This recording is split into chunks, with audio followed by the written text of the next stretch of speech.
No recuerdo haber sentido tanto silencio en una casa como aquella noche. No era un silencio normal, sino uno que pesa, que te deja sin aire. Lo curioso es que no empezó con una pelea ni con una sospecha. Empezó con una llamada equivocada. O al menos eso pensé.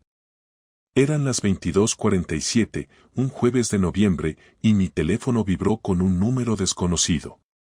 Contesté sin pensar, esperando que fuera algún cliente del trabajo, y del otro lado escuché una voz de hombre que preguntó, con total naturalidad, ¿está Laura? Se ha dejado el abrigo en el coche.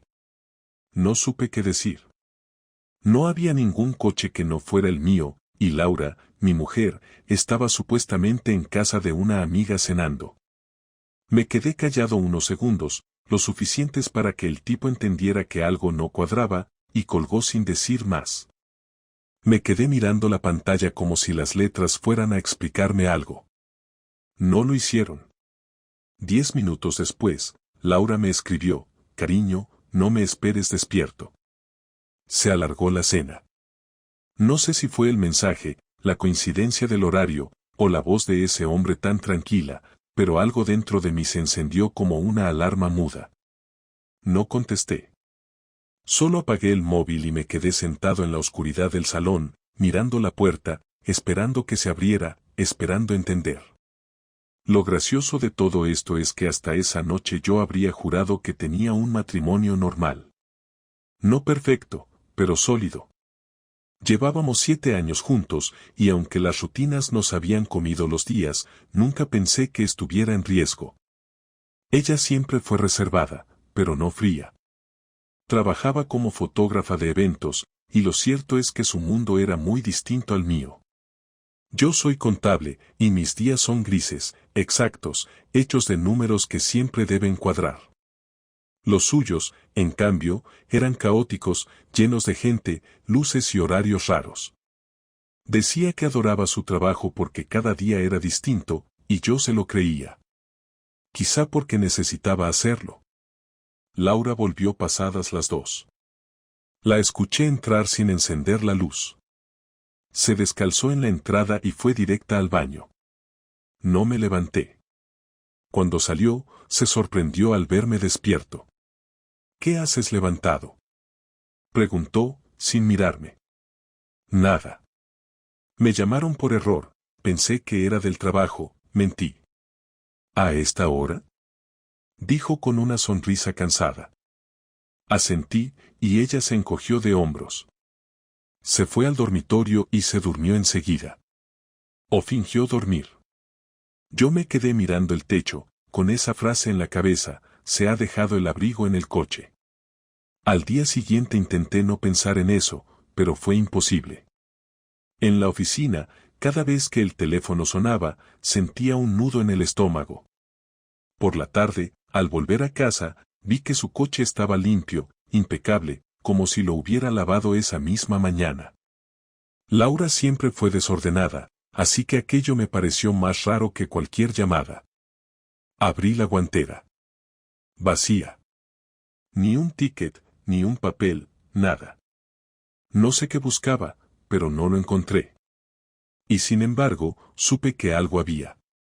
No porque tuviera pruebas, sino porque conocía su forma de mentir, siempre simple, sin adornos, demasiado perfecta para ser verdad. Pasaron días sin señales nuevas, hasta que una tarde me pidió que la acompañara a una exposición de fotografía. Era en Lavapiés, y aunque no tenía muchas ganas, acepté. En el metro, noté que llevaba un perfume diferente. No era el que usaba conmigo, ese de flores suaves que siempre dejaba en las sábanas. Este era más fuerte, más seco. Me dijo que lo había comprado con una amiga. No insistí. Pero al llegar a la galería, algo me dejó helado. En la pared principal, una serie de retratos en blanco y negro, firmados por L. Cordero y M. Rivas. Ese segundo nombre me golpeó. Miguel Rivas. Lo conocía. Había sido compañero suyo en un proyecto hacía años. Había venido a casa un par de veces, de esas visitas que uno olvida, pero no del todo. Era el tipo de hombre que mira demasiado, que sonríe cuando no debe. Me quedé observando una de las fotos. Era el retrato de una mujer en la cama, de espaldas, con la luz cayendo sobre la piel. No se le veía la cara, pero la postura, el lunar en el hombro izquierdo, la curva del cuello, era ella. Mi mujer. No me moví. Ni siquiera respiré. Ella se acercó por detrás y me dijo al oído, ¿te gusta? Fue un trabajo íntimo, muy artístico. No respondí. No podía. De regreso a casa, fingí estar distraído. No dije nada. Pero dentro de mí algo se rompió. No por la foto, sino por la forma en que me lo dijo. Sin miedo, sin culpa. Como si ya no tuviera nada que esconder porque ya había cruzado todas las líneas. Esa noche no dormí. Me levanté varias veces, fui al salón, encendí un cigarrillo, apagué otro. El silencio se volvió insoportable. Quise despertarla, gritarle, pero no lo hice. Todavía no. No hasta entender qué estaba pasando exactamente. Los días siguientes me dediqué a observar. No como un loco, sino con precisión. Revisé los horarios, las llamadas, los gestos. Descubrí que los martes y los jueves llegaba más tarde, siempre con alguna excusa distinta. Que los domingos, cuando decía ir a correr al retiro, tardaba más de lo necesario. Que había empezado a usar una contraseña nueva en su móvil, y que la sonrisa que le daba a la pantalla era más real que la que me daba a mí. No me hacía falta una prueba. Ya lo sabía. Pero aún así, me negaba a aceptarlo. Y aquí viene lo peor, empecé a sentirme culpable. Sí, culpable. Como si algo en mí la hubiera empujado a hacerlo. Como si mi rutina, mis horas extras, mis silencios, la hubieran empujado a buscar otra mirada. Esa es la parte más cruel de una traición, no solo te rompen, te hacen creer que tú te rompiste solo. Una noche, mientras ella dormía, me levanté y fui al salón. Encendí el ordenador. No sé por qué lo hice, quizá por inercia, quizá por necesidad. En su escritorio virtual encontré una carpeta con el nombre Proyectos Pendientes. Dentro había fotos, documentos, facturas. Y entre ellos, un archivo llamado Luz de Noviembre. Lo abrí. Era una serie de imágenes. En todas, aparecía ella. Desnuda. No de forma vulgar, sino íntima, cercana. Algunas tomadas en lo que claramente era una habitación de hotel. En una esquina, en una foto, se reflejaba un hombre en el espejo, sosteniendo la cámara. Era Miguel. Supe entonces que la llamada no había sido un error. Supe que el abrigo, la galería, el perfume, todo encajaba como piezas de un puzzle que había estado frente a mí desde hacía meses. No reaccioné como imaginaba. No grité, no rompí nada. Me quedé mirándolas una a una, intentando entender en qué momento había dejado de ser parte de su vida.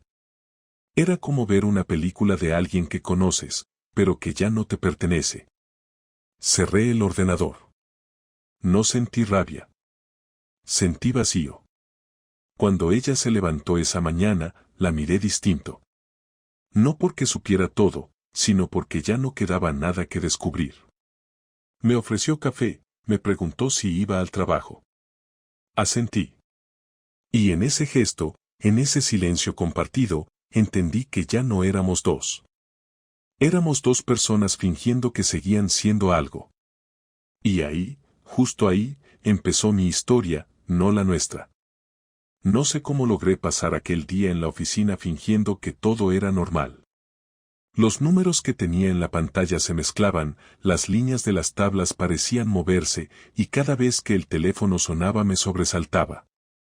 No podía concentrarme, solo pensaba en las imágenes que había visto la noche anterior. No había duda posible. La habitación del hotel, el espejo, la mirada de ella, todo era real. Pensé en irme a casa, enfrentarla, exigirle una explicación, pero algo me detuvo. No por miedo, sino por una especie de instinto que me decía que antes de hablar tenía que entenderlo todo. No quería acusarla y que ella tuviera una excusa preparada. Quería verla caer en su propia mentira. Salí del trabajo más temprano, inventé una reunión y caminé sin rumbo por el centro. Madrid estaba lleno de gente saliendo del trabajo, con sus vidas, sus prisas, su rutina, y me di cuenta de que yo era uno más, un hombre más con un secreto que le ardía por dentro. Pasé por la galería donde había visto las fotos. Ya no estaban expuestas. En la pared habían colgado una nueva serie, de otro artista. Pregunté al encargado por la muestra anterior y me dijo que había sido retirada antes de tiempo, que los autores se habían marchado a Barcelona para una colaboración privada. No supe si era verdad, pero supe que ella ya no estaba donde decía estar. Esa noche no cenamos juntos. Dijo que tenía trabajo, que debía editar unas fotos en casa de una compañera. Me limité a asentir. En lugar de quedarme, tomé el coche y la seguí. No me sentía orgulloso, pero era eso o seguir fingiendo. La vi salir del portal, subir a su coche y conducir hacia el norte, hacia la zona de Arturo Soria. Aparqué a unos metros de distancia y la seguí a pie. Se detuvo frente a un hotel discreto, de esos de fachada limpia y nombre anodino. Hotel Alba. La vi entrar sin mirar atrás. Esperé unos minutos y luego la seguí. El recepcionista apenas levantó la vista, pero yo me acerqué al mostrador fingiendo estar perdido. Pregunté si había habitaciones libres, él me dijo que no, que todo estaba ocupado. Miré de reojo el registro abierto a su lado. No vi su nombre, pero sí el de Miguel Rivas. Me bastó. Salí del hotel con las manos temblando. Me senté en el coche y estuve 10 minutos sin moverme, escuchando el ruido de la ciudad a lo lejos. No podía creer que todo estuviera ocurriendo tan cerca, en la misma ciudad, en el mismo tiempo, mientras yo creía tener una vida estable. No lloré. No soy de llorar. Pero sentí una especie de presión en el pecho, como si el aire pesara más de lo normal. Miré el reloj. Eran las 9:15. Sabía que si la esperaba allí, la vería salir. Y esperé. No sé cuánto tiempo pasó, pero cuando la vi salir, acompañada de él, supe que ya no había vuelta atrás. No se tocaban, no se miraban de forma evidente, pero caminaban con esa seguridad de quien ya no tiene nada que ocultar entre sí. Se detuvieron junto al coche de ella, él le dijo algo al oído y ella sonrió. Esa sonrisa me destruyó más que las fotos, más que la mentira, más que todo. Era una sonrisa que ya no me pertenecía. Cuando él se alejó, ella se quedó un momento dentro del coche antes de arrancar. Yo la seguí a distancia hasta casa. Entró como si nada hubiera pasado. Cuando crucé la puerta, fingí estar dormido en el sofá. Ella me besó en la frente, dejó su bolso en la mesa y se metió en la ducha. El olor del mismo perfume volvió a llenar el pasillo. Al día siguiente, decidí no hablar todavía. No por cobardía, sino porque quería entender hasta qué punto llegaba la farsa. Empecé a revisar todo, sus horarios, sus llamadas, los extractos bancarios. No tardé en encontrar movimientos extraños. Pagos en restaurantes que no conocía, reservas a su nombre en lugares donde jamás habíamos estado. Lo más absurdo era que había dejado rastros por todas partes, como si en el fondo quisiera que la descubriera. Pasé así varios días, alternando entre la rutina y la vigilancia, hasta que llegó el sábado. Dijo que iba a un evento privado en un hotel del centro, una cena de gala de fotógrafos. Me ofrecía acompañarla, pero lo rechazó con un gesto seco, algo que nunca hacía. Esperé a que se marchara y la seguí. La vi entrar al mismo hotel de la vez anterior. Esta vez decidí entrar también. Subí al segundo piso, donde vi el cartel de una exposición cerrada. En el pasillo, un grupo de personas charlaba con copas en la mano. Me escondí detrás de una columna y la vi al otro lado de la sala. Estaba con él. Miguel la abrazó por detrás, como si no temiera nada, como si supiera que nadie de su entorno iba a reconocerlos. Ella se giró, le acarició el cuello y le besó.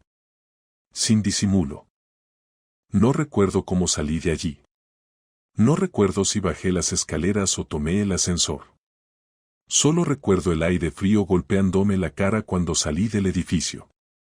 Caminé durante horas sin rumbo, hasta que terminé en la Plaza de Colón, mirando las luces sin verlas. En algún momento encendí el teléfono y vi que me había escrito: todo bien, fue una noche tranquila. Te veo mañana. Sentí una especie de risa amarga que me subió a la garganta. Ni siquiera disimulaba. Llegué a casa a las 3 de la madrugada. Me serví un whisky y me senté frente al ordenador. Abrí de nuevo la carpeta de las fotos. Las miré una por una, sin rabia esta vez, solo con una frialdad extraña. Analicé los detalles, las sombras, la posición de las manos, los reflejos. Me di cuenta de que muchas de esas fotos estaban fechadas durante viajes en los que supuestamente había ido por trabajo. Recordé cada uno de esos días. Las veces que me decía te echo de menos, mientras probablemente estaba con él. No entendía cómo podía mentir con tanta calma. Cuando ella volvió el domingo por la tarde, me encontró cocinando. Sonrió, me abrazó por detrás y me dijo que me había echado de menos. Le seguí el juego. Le serví vino, hablamos de cosas sin sentido, hasta que me dijo que tenía que ir al estudio a entregar unas fotografías. A esas alturas ya sabía que no iba al estudio. Le dije que la llevaría en coche. No tuvo cómo negarse. Durante el trayecto, ninguno de los dos habló. Paré frente al edificio donde supuestamente tenía el estudio y esperé a que bajara. Pero no lo hizo. Se quedó en silencio, mirando por la ventana. ¿Qué pasa?, le pregunté. Nada, solo estoy cansada, contestó. ¿Segura?, insistí. Sí, segura, dijo, sin mirarme. En ese momento decidí no seguir fingiendo. He visto las fotos, dije sin levantar la voz. El silencio que siguió fue absoluto. Giró la cabeza despacio y me miró con los ojos abiertos, pero no dijo nada. ¿Quieres decir algo?, pregunté. No sé de qué hablas, dijo al fin. Del archivo Luz de Noviembre. Del hotel. De Miguel Rivas. De todo, repliqué. Se le cayó la respiración, como si algo dentro se le rompiera. No es lo que crees, dijo al fin, la frase más inútil que existe. Entonces explícame qué es, dije, sin apartar la mirada. Fue un proyecto. Era algo artístico. No significa nada. No significa nada, repetí, como si esa frase pudiera hacer desaparecer las imágenes de mi cabeza. Ella empezó a llorar, no con culpa, sino con rabia. No lo entiendes. Me sentía vacía. Tú no estabas, nunca estás. No sabes nada de mí. Y él sí, respondí. Él me escuchaba. ¿En la cama también te escuchaba?, solté. No sé si fue mi tono o las palabras, pero ella se derrumbó. Lloraba sin control, repitiendo frases sueltas, excusas, recuerdos que intentaban justificar algo que no tenía arreglo. Yo la miraba como quien mira a un desconocido. No sentía odio, solo una distancia tan grande que ya no podía salvarse. Después de un rato, bajó del coche y se marchó sin decir adiós. Me quedé allí, con el motor encendido, escuchando el ruido del tráfico, sin saber qué hacer. Esa noche dormí en el sofá. Al amanecer, supe que ya nada sería igual. El descubrimiento no fue un momento, fue un proceso, una caída lenta que terminó en el silencio más denso que he vivido. No necesitaba más pruebas. Lo había visto todo. Y lo peor de todo era que, a pesar de la traición, todavía no sabía si quería perderla. Al día siguiente todo se sintió diferente desde que abrí los ojos. El aire era pesado, el silencio más espeso de lo normal y cada objeto de la casa parecía fuera de lugar, como si perteneciera a otra vida. Laura no estaba. Había salido temprano, me dejó un mensaje en la mesa, necesito pensar, vuelvo más tarde. No firmó con su nombre ni con un te quiero, y esa ausencia de detalles me confirmó que algo se había roto definitivamente. Me senté con el papel entre los dedos, lo leí varias veces sin entender qué quería decir con pensar. No había nada que pensar. Ya no quedaban explicaciones posibles, y sin embargo, algo en mí necesitaba escucharla decir la verdad con su propia voz. No podía cerrar nada sin esa conversación. Esperé hasta el mediodía sin moverme mucho. No comí. No hice nada útil. Solo ordené la casa, limpié la cocina, y cuando terminé me di cuenta de que lo hacía porque necesitaba controlar algo, aunque fuera el polvo de los estantes. A las 5, escuché el sonido de las llaves. Entró despacio, como quien entra en una casa ajena. Llevaba el rostro pálido y una expresión vacía, sin maquillaje, sin defensa. No dijo nada. Cerró la puerta y se quedó quieta. Yo también. Nos miramos unos segundos que parecieron eternos. Fui el primero en hablar. ¿Ya pensaste? Pregunté. Sí, respondió, apenas audible. ¿Y qué decidiste? No sé. No sé cómo llegamos a esto. No llegamos, le interrumpí. Llegaste tú. Yo solo estaba aquí. Se sentó frente a mí, se frotó las manos con nerviosismo. Noté que las uñas estaban comidas, un detalle que antes no tenía. No fue algo planeado, dijo. Nada de esto lo es, contesté. Al principio fue trabajo, fotos, proyectos. Y después, no sé, fue como si necesitara. No lo digas, la corté. Déjame hablar, pidió con un tono que no le conocía. Habla, dije. Me sentía sola, Miguel me entendía, hablábamos de cosas que contigo ya no podía hablar. Tú estabas siempre cansado, siempre con la cabeza en otra parte. No estoy justificando nada, pero esto no pasó porque sí. No, pasó porque quisiste, le respondí. Quizás sí, dijo, bajando la voz. No lo planeé, pero cuando me di cuenta ya estaba dentro de algo que no sabía cómo parar. La miré en silencio. Su confesión no me calmó, pero al menos sonaba real. ¿Lo amas? Pregunté. No lo sé. Sí lo sabes. No lo amo, pero no puedo decir que no sentí nada. ¿Dormiste con él más de una vez? Sí. No parpadeé. No bajé la mirada. Solo sentí una especie de calor recorrerme el cuerpo, no de rabia sino de una claridad nueva. ¿Desde cuándo? Pregunté. Desde hace 8 meses, contestó sin dudar. 8 meses. Repetí despacio, como probando el peso de cada palabra. Intenté dejarlo, varias veces, pero siempre volvía a buscarme. ¿Y tú ibas? Sí. ¿Por qué querías? Porque no sabía cómo decirte que me sentía vacía, repitió, como si fuera una frase que le daba consuelo. Me levanté, caminé hacia la ventana y miré la calle. Afuera la gente seguía su vida, coches pasando, niños saliendo del colegio, todo igual. Adentro, el mundo se me estaba cayendo en cámara lenta. No tienes idea de lo que me has hecho, le dije sin mirarla. Sí la tengo. Y me duele, respondió. No, no lo tienes. Porque si lo tuvieras no podrías estar tan tranquila. No estoy tranquila, dijo, con voz quebrada. Entonces demuéstralo. Se acercó, intentó tocarme el brazo, pero la aparté. No fue un gesto violento, fue reflejo. Ella dio un paso atrás. ¿Qué quieres que haga? Preguntó. Nada. Ya lo hiciste todo. El silencio volvió, largo, como una pared entre los dos. Ella empezó a llorar, no de manera escandalosa, sino en silencio, con lágrimas que caían sin fuerza. Yo me quedé quieto, sin saber si quería abrazarla o gritarle. Al final no hice ni una cosa ni la otra.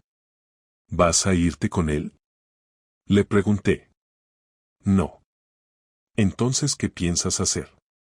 No lo sé. Pues empieza a saberlo. Porque no pienso seguir viviendo así. ¿Quieres que me vaya? No quiero nada. Ya no quiero nada. Ella se sentó otra vez, se cubrió la cara con las manos. Yo me quedé mirándola y me di cuenta de que, a pesar de todo, seguía siendo la misma persona que una vez amé, y eso era lo peor. No había cambiado de rostro, ni de voz, ni de forma. Solo de verdad. Después de unos minutos se levantó, fue a la habitación y volvió con una caja. Voy a quedarme unos días en casa de mi hermana, dijo. Haz lo que quieras, respondí.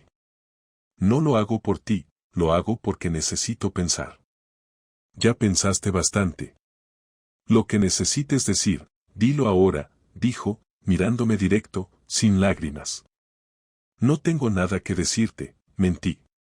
Entonces ya está, susurró, y salió con la caja en las manos. La puerta se cerró sin ruido. Me quedé allí, en medio del salón, con la sensación de haber perdido algo más que una persona. Me serví un trago y me senté. No podía dejar de pensar en todo lo que había dicho. En cada no sé qué había repetido como si fuera una explicación. No sabía si odiarla o si simplemente la compadecía. 8 meses. 8 meses viviendo conmigo y mintiendo cada día.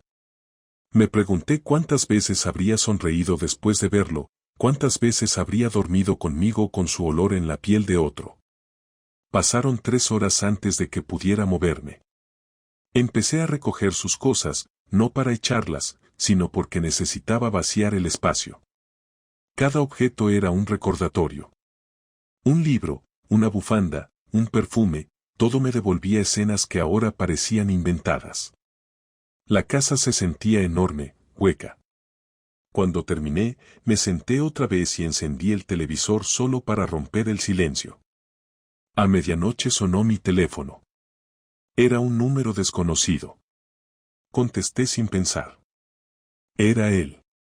No quiero problemas, dijo. Entonces no los busques, le respondí. Laura no te odia, solo está confundida. No te atrevas a hablarme de ella, le corté. Solo te llamo para decirte que no fue por ti, fue por ella. Cuelga antes de que vaya a buscarte, dije con voz firme. No respondió.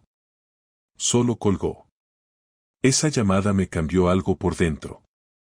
Hasta ese momento solo la había culpado a ella, pero escuchar su voz, tan tranquila, tan segura, me despertó una rabia que no conocía. No era celos, era una indignación profunda, una humillación que me atravesó como una línea recta. No podía dejarlo así. No podía permitir que ese hombre siguiera su vida creyendo que me había quitado algo sin consecuencias. Me prometí que al día siguiente iría a buscarlo. No sabía aún para qué, si para hablar o para golpearlo, pero necesitaba mirarlo a los ojos. Esa noche dormí poco. Soñé con escenas mezcladas, la primera vez que la besé, el día de nuestra boda, las risas en el coche, y entre todas, el reflejo de ese hombre sosteniendo una cámara. Me desperté sudando. Miré el reloj, eran las 6. Me vestí sin ruido, salí a la calle, caminé sin rumbo hasta que el sol empezó a salir. Cuando el frío de la mañana me calmó un poco, supe que no iba a dejarlo pasar. Si había algo que debía hacer, era recuperar mi dignidad. Y para eso tenía que verlo. No como víctima, sino como alguien que exige una respuesta. Cuando regresé a casa, encontré su cepillo aún en el baño. No lo había querido llevar. Lo miré unos segundos antes de guardarlo en el cajón. No sabía si volvería, ni si quería que lo hiciera. Pero lo que sí sabía era que la conversación no había terminado. Solo estaba en pausa. Y cuando la retomáramos, no habría medias verdades. Esa sería la última vez que nos sentaríamos frente a frente como marido y mujer. Desperté con la cabeza fría. No era ira, era algo más controlado, una lucidez que nunca había sentido antes. No pensaba dejar que esto se disolviera en silencio, no después de la llamada de aquel tipo. Me vestí sin apuro, desayuné solo, revisé el móvil y marqué el número que había quedado grabado. No contestó. Lo intenté una segunda vez. Nada. En la tercera llamada respondió, y su tono fue el mismo que la noche anterior, calmado, casi condescendiente. ¿Qué quieres ahora?, dijo. Hablar, contesté. No hay nada que hablar. Te equivocas. Si no hablamos hoy, te busco donde trabajes. Hubo una pausa. Después respondió. De acuerdo. Café Río, a las 11. No hagas una estupidez. Llegué antes. El sitio estaba casi vacío, el camarero limpiaba las mesas y sonaba música baja. Pedí un café y esperé. Cuando entró, lo reconocí al instante. Miguel Rivas. Traje claro, barba cuidada, un tipo que se sabía atractivo. Me miró con cautela, sin miedo, pero tampoco con soberbia. Se sentó frente a mí y pidió lo mismo. No quiero problemas, repitió. No los vas a tener si dices la verdad. Ya sabes lo que pasó, dijo encogiéndose de hombros. Quiero escucharlo de ti. Nos conocimos trabajando, ella estaba mal, y lo demás ya lo sabes. ¿Mal por qué? Por ti, según ella. Y tú aprovechaste. No lo busqué, contestó. Fue mutuo. ¿Cuántas veces?, pregunté. No voy a darte detalles. Dámelos. Varias. Y antes de que me amenaces, te digo que terminó. No volveré a verla. Lo miré sin pestañear. Su seguridad me resultaba repugnante. Me incliné hacia él. No me importa si la ves o no, lo que me importa es que entiendas lo que has hecho. No te debo explicaciones. Ella no era feliz contigo. Y tú la hiciste feliz acostándote con ella. No vine a discutir. Entonces vete. Eso haré. Se levantó. Lo vi alejarse hacia la puerta y, en ese instante, supe que si lo dejaba ir, me quedaría con la sensación de derrota el resto de mi vida.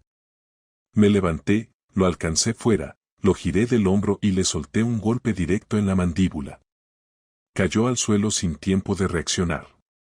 No dije nada, ni siquiera cuando el camarero salió corriendo a ver qué pasaba. Me alejé mientras escuchaba los murmullos. No fue una reacción impulsiva, fue algo medido, una descarga necesaria. No sentí culpa. Sentí equilibrio. Pasé el resto del día caminando sin rumbo, sin hablar con nadie. No tenía remordimientos, pero sabía que no era suficiente. El golpe no borraba los 8 meses de mentiras, ni el olor de otro hombre en mi casa. Quería algo más duradero, algo que le hiciera entender a Laura lo que había hecho, no con violencia, sino con consecuencias. Esa noche volví al piso y comencé a revisar nuestros documentos, cuentas bancarias, facturas. Todo lo teníamos compartido, y me di cuenta de que ella dependía más de mí de lo que creía. Había dejado su trabajo estable hacía un año para dedicarse a proyectos freelance. Decidí congelar las cuentas comunes. No por dinero, sino por control. No iba a financiarle una nueva vida construida sobre mi humillación. Envié una solicitud al banco para separar mis fondos, cerré la tarjeta adicional y cambié las contraseñas de todo lo digital que compartíamos. Después, reuní sus pertenencias en cajas, las etiqueté y las llevé al trastero. Quería que al volver encontrara una casa que ya no era suya. Al día siguiente, me llamó. ¿Qué has hecho?, preguntó con voz tensa. Lo que tenía que hacer. El banco me ha bloqueado la cuenta. No está bloqueada. Ya no es tuya. No puedes hacer eso. Puedo y lo hice. ¿Qué pretendes, castigarme? No, solo quiero que entiendas que ya no somos nada. Eso no arregla nada. Tampoco lo tuyo. Colgó sin responder. Horas después volvió al piso. No gritó ni pidió explicaciones. Caminó por el salón mirando todo, reconociendo el vacío. Lo quitaste todo, dijo. Todo lo que era nuestro, respondí. No puedes borrar lo que pasó. No, pero puedo limpiar lo que queda. Te estás comportando como un desconocido. Y tú como alguien que nunca conocí. Se sentó en el sofá, miró las paredes vacías y suspiró. No creas que no me duele, dijo. No lo demuestras. No sé cómo hacerlo. Empieza por aceptar que destruiste algo que no se repara. Ella asintió en silencio. Después se levantó, fue hasta la habitación y tomó las llaves del coche. Voy a quedarme en casa de mi madre. Haz lo que quieras. ¿Y tú? Voy a seguir viviendo. Cuando se fue, el silencio fue total. Esa fue la primera noche en meses en la que dormí sin despertarme sobresaltado. No porque estuviera en paz, sino porque por fin había hecho algo concreto. Durante los días siguientes, no hubo contacto. Ningún mensaje, ninguna llamada. Empecé a salir más, a hablar con gente, a recuperar rutinas. Pero la rabia seguía allí, constante, más fría que antes. Entonces decidí hacer algo que terminara con todo de una vez. En su ordenador aún había acceso a los archivos compartidos en la nube. Entre ellos, encontré varias fotos de los dos, algunas de las que se habían mostrado en la exposición. No eran explícitas, pero sí íntimas. No las publiqué ni las compartí, solo las imprimí y las llevé a la galería donde habían trabajado juntos. Pedí hablar con el encargado y le entregué el sobre. Solo quiero que sepa quién tomó realmente esas fotos, le dije. ¿Quién es usted?, preguntó el hombre. El marido de la modelo, respondí, y me fui. Esa noche me llamó ella. ¿Qué hiciste?, preguntó alterada. Nada que no merezcas. ¿Hablaste con el estudio? Dejé que vieran lo que ya sabían. ¿Quieres arruinarme? Quiero que sientas lo que es perderlo todo. ¿Te estás vengando? Sí, dije sin dudar. Eres cruel. Solo estoy devolviendo el equilibrio. Colgó llorando. No me sentí orgulloso, pero tampoco culpable. Al día siguiente supe que el estudio había rescindido el contrato que tenía con ellos. Habían decidido evitar el escándalo. Supuse que también habría roto con él, porque no volví a escuchar su nombre. Pasaron semanas. Yo seguía con mi rutina, trabajando, saliendo a correr, viendo amigos. Cada día el peso era menor. Una tarde, al volver del trabajo, encontré una carta bajo la puerta. Era de ella. No contenía súplicas ni disculpas. Decía que entendía mi rabia, que aceptaba la consecuencia, que no esperaba perdón pero quería agradecerme los años que sí fueron buenos. La leí 2 veces y la guardé. No respondí. Esa noche fui al trastero. Abrí las cajas que había guardado y empecé a sacar sus cosas. No las rompí ni las tiré. Las llevé una por una a su coche, que aún estaba aparcado cerca. Le dejé una nota, ya no hay nada pendiente. No esperé verla, no esperaba nada. Durante días no supe de ella, hasta que me escribió un mensaje corto, ya me voy. No volveré. No sentí tristeza ni alivio. Solo una sensación de cierre. La venganza no había sido perfecta, pero me había devuelto la calma. No había necesidad de más. Una semana después, volví a la cafetería donde había golpeado a Miguel. El camarero me reconoció pero no dijo nada. Me senté en la misma mesa y pedí otro café. Lo bebí despacio, mirando la gente pasar. No había victoria, solo una vida que seguía. Pero por primera vez desde que todo empezó, no sentí rabia ni vacío. Sentí control. Eso era suficiente. Pasaron casi 2 meses sin verla. Me había acostumbrado a la rutina sin ella, al silencio de la casa, a las mañanas donde nadie preguntaba nada y las noches sin explicaciones. En el trabajo todo iba bien, dormía más, comía mejor, y aunque no podía decir que fuera feliz, al menos era funcional. Pero una tarde, mientras volvía del supermercado, la vi esperándome frente al portal. No vestía como solía hacerlo, llevaba un abrigo oscuro, el pelo recogido, sin maquillaje. Parecía otra persona, más apagada, más real. No dije nada cuando me la crucé. Ella me miró con calma y dijo solo una frase: necesito hablar contigo. Dudé unos segundos antes de abrir la puerta. Entró detrás de mí sin pedir permiso. Dentro, todo estaba igual que la última vez que había estado allí. El mismo orden, el mismo vacío. Se quedó de pie en el salón, observando alrededor, como si le costara reconocerlo. Ha pasado tiempo, dijo. El necesario, contesté. No vengo a pedirte nada. Entonces, ¿a qué vienes? A cerrar esto. Se sentó en el sofá y apoyó las manos en las rodillas. La miré en silencio, esperando que empezara. No me justifico, dijo al fin. Lo que hice fue una decisión, no un error, y no espero que lo entiendas, pero necesitaba que lo escuches de mí. Ya lo sé, respondí. Y también sé que ya no hay vuelta atrás.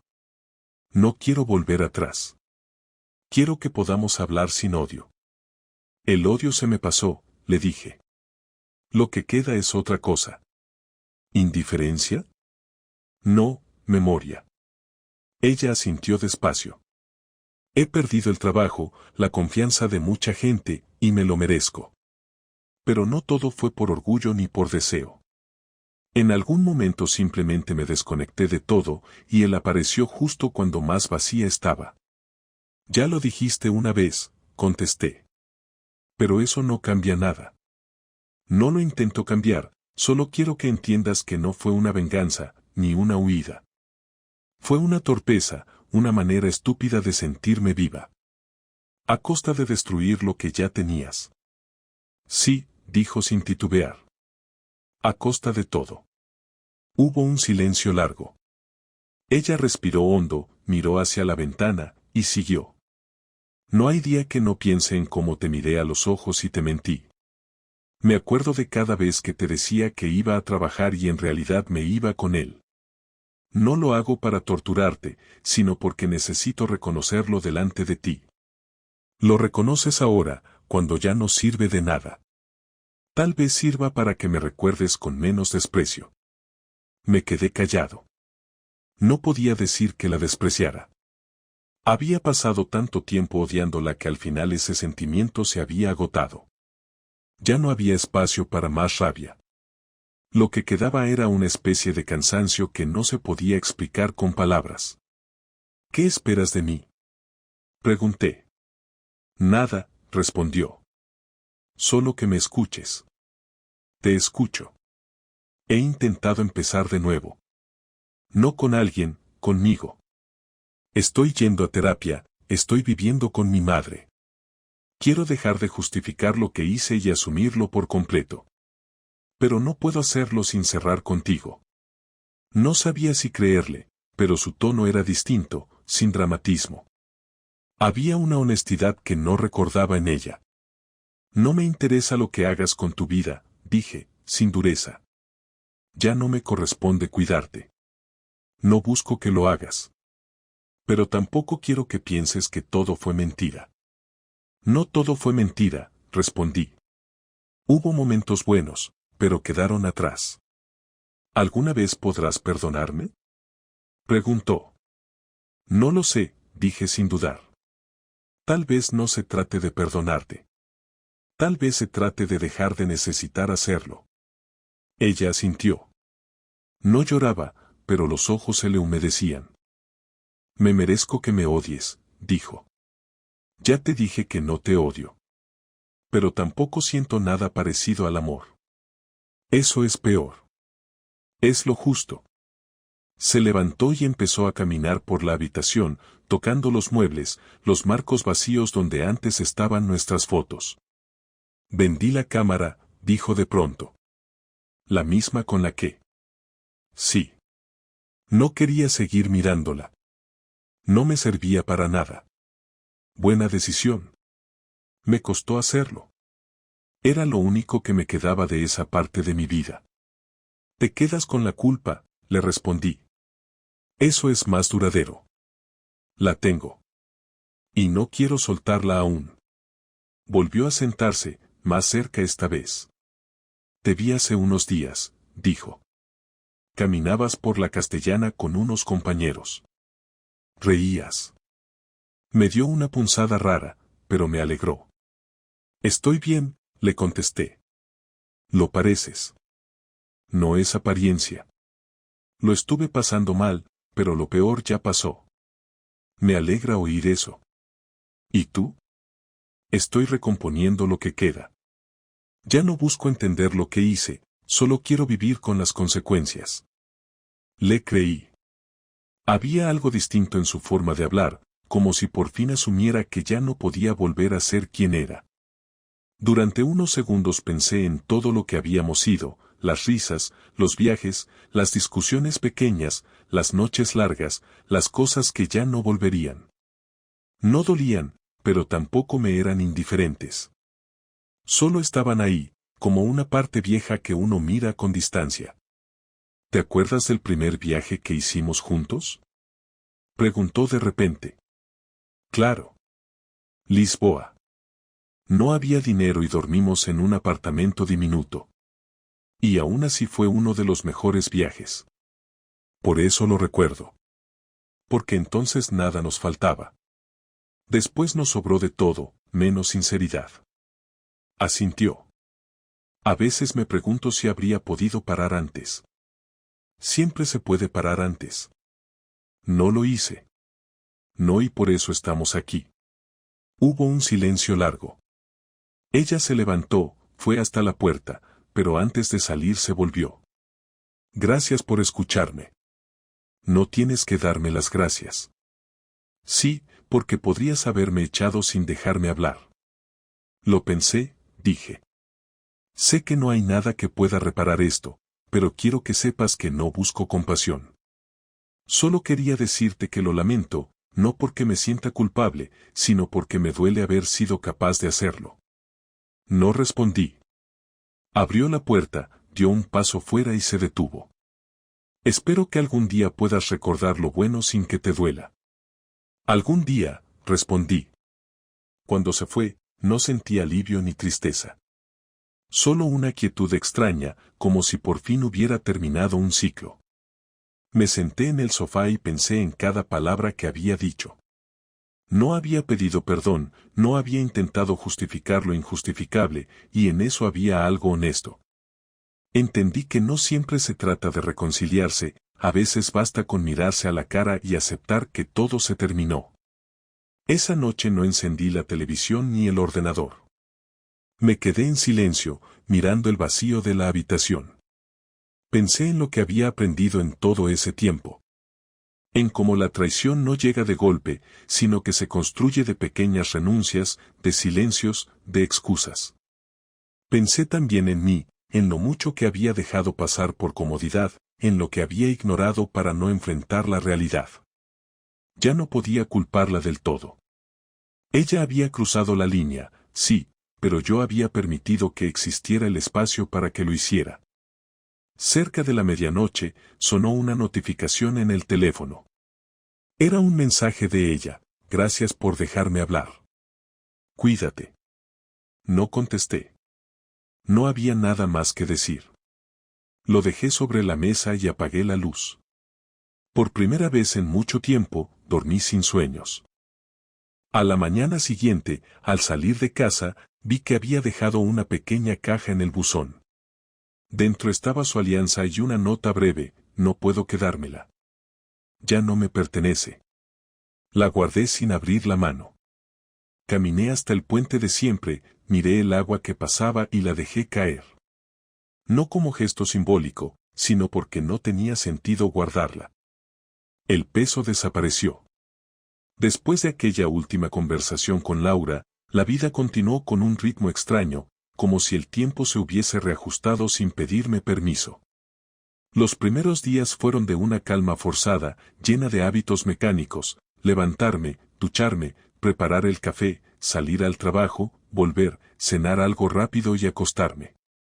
Sin embargo, dentro de esa rutina, empecé a notar que algo estaba cambiando. Ya no revisaba el teléfono cada noche esperando un mensaje que no iba a llegar.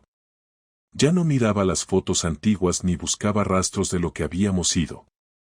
Era como si, sin darme cuenta, mi mente hubiera aceptado que aquello era parte de otra vida, una que ya no me pertenecía. No tuve la necesidad de contarle a mucha gente lo que había pasado. Solo se lo mencioné a mi hermano, una tarde de sábado en la que me obligó a salir a tomar algo.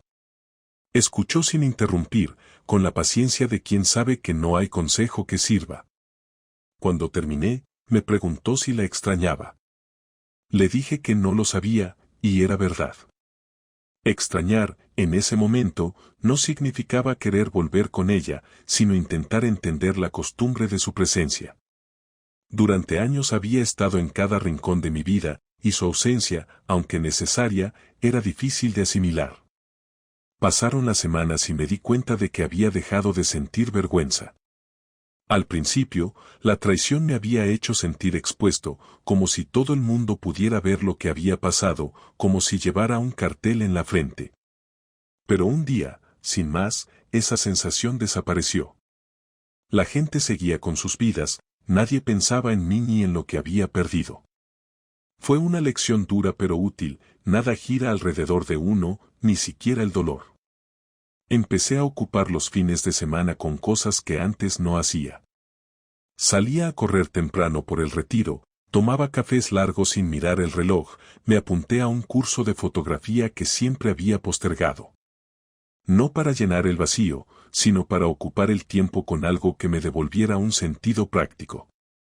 Me di cuenta de que había pasado años viviendo en automático, dedicándome a trabajar, a ahorrar, cumplir, sin preguntarme si realmente estaba satisfecho con la vida que tenía. Tal vez por eso todo había caído con tanta facilidad. No había cimientos, solo costumbre. Un domingo, mientras organizaba papeles viejos, encontré una carpeta con documentos del matrimonio. El contrato de arras, las copias del registro civil, facturas del viaje de bodas, todo ordenado con esa precisión que siempre le gustaba tener a ella. No sentí rabia.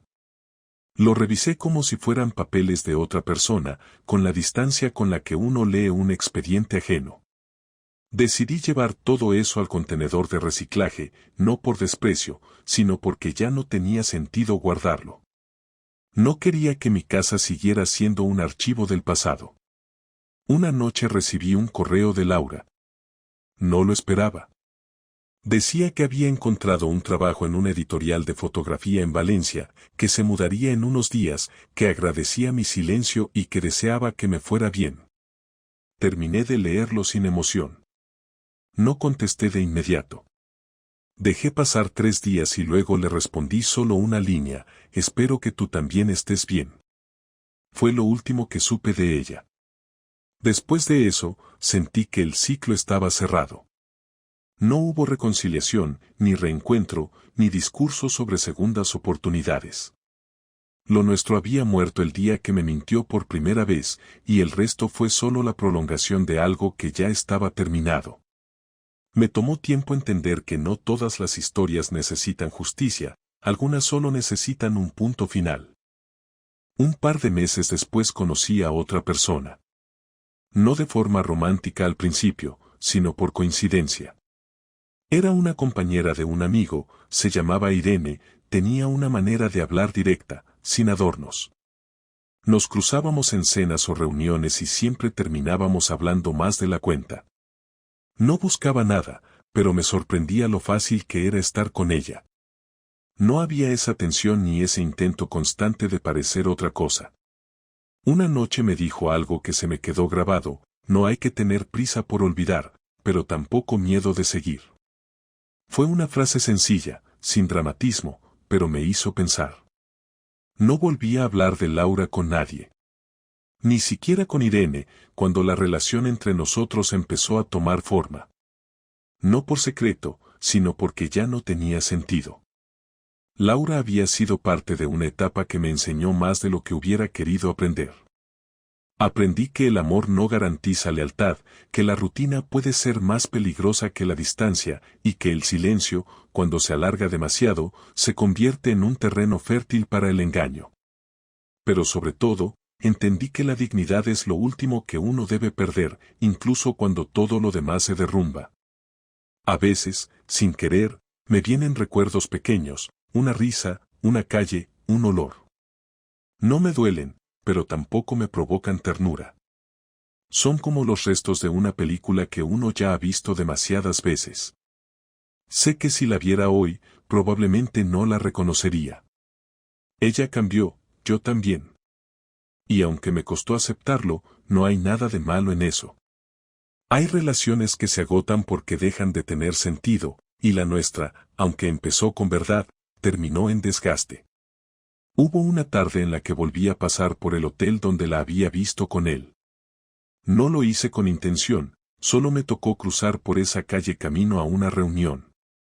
Me detuve unos segundos frente a la entrada, sin buscar nada, sin esperar ninguna emoción. Solo estaba allí, igual que siempre, con gente entrando y saliendo. Me quedé un minuto observando y luego seguí caminando. Ese fue el momento en que supe que estaba libre. A partir de entonces, dejé de mirar hacia atrás. Empecé a planear viajes cortos, a reencontrarme con amigos que había dejado de ver, a ocuparme de mí con una disciplina que antes no tenía. No para llenar un vacío, sino porque comprendí que uno no se reconstruye esperando que algo o alguien lo salve. La reconstrucción empieza el día que dejas de buscar culpables. Una noche, ya bien entrada la primavera, salí con Irene a cenar. Mientras hablábamos, me di cuenta de que no había mencionado a Laura ni una sola vez desde que nos conocíamos. No porque la ocultara, sino porque simplemente ya no formaba parte de lo que soy. En algún momento de la conversación, Irene me preguntó si alguna vez había estado casado. Le dije que sí, que fue una etapa de mi vida que ya estaba cerrada. No preguntó más. Agradecí ese silencio, porque era la primera vez que alguien no necesitaba saber detalles para entender que el pasado no define a nadie. Volvimos caminando despacio. En el cruce de calles, ella me tomó de la mano sin decir nada. No hubo emoción exagerada, ni promesas, ni frases grandes. Solo un gesto natural, simple. Y en ese instante supe que todo el proceso había tenido sentido, que cada noche sin dormir, cada conversación pendiente, cada silencio incómodo me había llevado hasta ahí. No para reemplazar a nadie, sino para volver a estar presente en mi propia vida. Cuando llegué a casa esa noche, abrí las ventanas, respiré el aire fresco y me quedé de pie unos minutos mirando la ciudad. No pensé en el pasado, no imaginé el futuro. Solo sentí que, por primera vez en mucho tiempo, la historia había terminado en el lugar correcto. No porque hubiera justicia, sino porque ya no quedaban cuentas pendientes. A veces la gente dice que todo pasa por algo. No creo en eso. Las cosas simplemente pasan, y uno decide qué hacer con lo que queda. Yo decidí seguir. No hay grandeza en eso, solo necesidad. Y aunque la cicatriz sigue ahí, ya no duele, solo me recuerda que sobreviví a algo que pensé que me destruiría. Al día siguiente, antes de salir al trabajo, pasé frente al espejo del pasillo. Me miré con atención y me reconocí. No era el mismo hombre que había descubierto la traición, ni el que buscó venganza, ni el que se quedó vacío. Era alguien distinto, con menos ilusiones pero con más claridad. Me di cuenta de que, al final, todo se reduce a eso, a poder mirarte y no sentir vergüenza de quién eres después de todo lo que soportaste. Salí, cerré la puerta, y mientras caminaba hacia la calle, supe que no necesitaba nada más. El capítulo estaba cerrado. La historia había terminado.